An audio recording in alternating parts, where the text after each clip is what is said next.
नमस्कार बंधुरा फ्लेवर फैंटासियार नतून एक एपिसोड निये आबार हाजिर हो गेছি।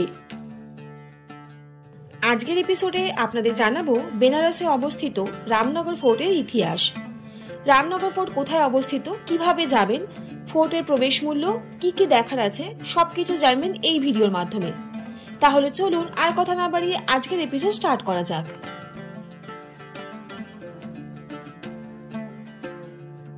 रामनगर दुर्ग हलो भारतेर वाराणसीर रामनगरे अवस्थित एकटी दुर्ग।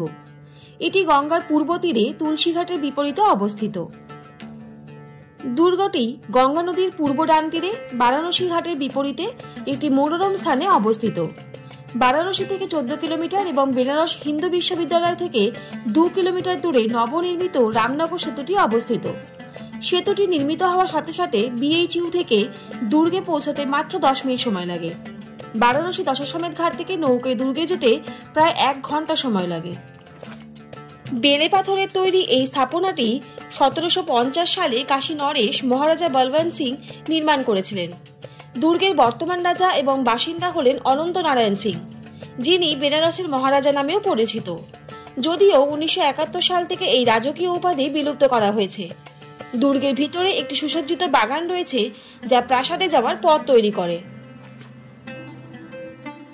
বাম দিকে রয়েছে মহারাজার দুর্গ, ডান দিকে রয়েছে দুর্গের প্রবেশদ্বার। ভবনটি কৃমি রঙে চুনা বেলপাথর দিয়ে নির্মিত হয়েছিল। দুর্গটিতে বেদব্যাস মন্দির, একটি জাদুঘর এবং রাজার আবাসিক কমপ্লেক্স রয়েছে। দক্ষিণমুখী হনুমানের একটি দক্ষিণমুখী মন্দিরও রয়েছে। দুর্গটি উঁচু জমিতে নির্মিত হয়েছে যা বন্যা স্তরের উপরে। দুর্গটিতে অনেক খোদাই করা বারান্দা, খোলা উঠোন এবং মণ্ডপ রয়েছে। কাঠামোর কেবলমাত্র একটি অংশ জনসাধারণের দেখার জন্য উন্মুক্ত, কারণ এর বাকি অংশ কাশী নরেশ এবং তার পরিবারের বাসস্থান। মহারাজা যখন তার প্রাসাদ দুর্গে বাস করেন তখন দুর্গের পতাকা উত্তোলন করা হয়। দুর্গের ভিতরে প্রাসাদে দুটি সাদা টাওয়ার রয়েছে, যেগুলিতে কয়েকটি সিঁড়ি দিয়ে প্রবেশ করা হয়। সিঁড়ি উড়ানোর শেষে একটি খিলান পথ এবং অনেক উঠোন রয়েছে যা সাদা টাওয়ারে নিয়ে যায়। মহারাজার ব্যক্তিগত বাসস্থান টাওয়ারের এক পাশে এবং দরবার হল এবং অভ্যর্থনা কক্ষগুলি অন্য পাশে অবস্থিত। দুর্গের দেওয়ালে একটি শিলালিপি বেনারসের রাজার সুরক্ষিত বাড়ি, তার রাজ্য নৌকা সহ রয়েছে। রামনগর ফোর্টের ভিতরে একটি জাদুঘর রয়েছে। জাদুঘরটি সরস্বতী ভবন নামে পরিচিত। জাদুঘরটি পূর্বে দুর্গের দরবার হল বা জনসাধারণের জন্য নির্মিত হল ছিল। এটি আমেরিকান ভিন্টেজ গাড়ি, রত্নখচিত সেডান চেয়ার, হাতের দাঁতের কাজ, মধ্যযুগীয় পোশাক, সোনা ও রূপোর ব্রোকেড রাজকীয় পালকি, পদ্মফুলের আকৃতির পালকি এর অস্বাভাবিক এবং বিরল সংগ্রহের জন্য সুপরিচিত। এতে রূপা দিয়ে খোদাই করা হাতির জিন, গহনা, কিমখোয়া সিল্কের তৈরি পোশাক, তরবারি সহ একটি চিত্তাকর্ষক অস্ত্রাগার হল, আফ্রিকা, বার্মা এবং জাপানের পুরনো বন্দুক রয়েছে। পুরনো সাজোয়া ম্যাচলক, অলঙ্কৃত হুক্কা, ছোড়া, মহারাজাদের প্রতিকৃতি, কালো বাদ্যযন্ত্র যা রক্ষণাবেক্ষণের অবহেলার কারণে সাদা হয়ে গেছে এবং একটি বিরল জ্যোতির্বিদ্যা ঘড়ি রয়েছে।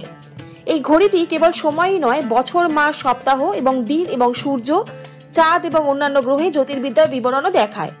এই ঘড়িটি 1852 সালে বারাণসী রাজপ্রাসাদের দরবারে জ্যোতির্বিজ্ঞানী দ্বারা তৈরি করা হয়েছিল। এছাড়াও পাণ্ডুলিপি, বিশেষ করে ধর্মীয় লেখা জাদুঘরে সংরক্ষিত রয়েছে। গঙ্গা তীরে অবস্থিত মনোরম দৃশ্যের কারণে দুর্গ এবং প্রাসাদটি প্রায়শই চলচ্চিত্রের জন্য শুটিং স্থান হিসেবে ব্যবহৃত হয়। বেনারস ছবিটি এখানে শুট করা জনপ্রিয় চলচ্চিত্রগুলোর মধ্যে একটি। ইতিহাস, স্থাপত্য এবং প্রাকৃতিক সৌন্দর্যের মিশ্রণ রামনগর দুর্গ ভ্রমণকে একটি সর্বব্যাপী অভিজ্ঞতা করে তোলে।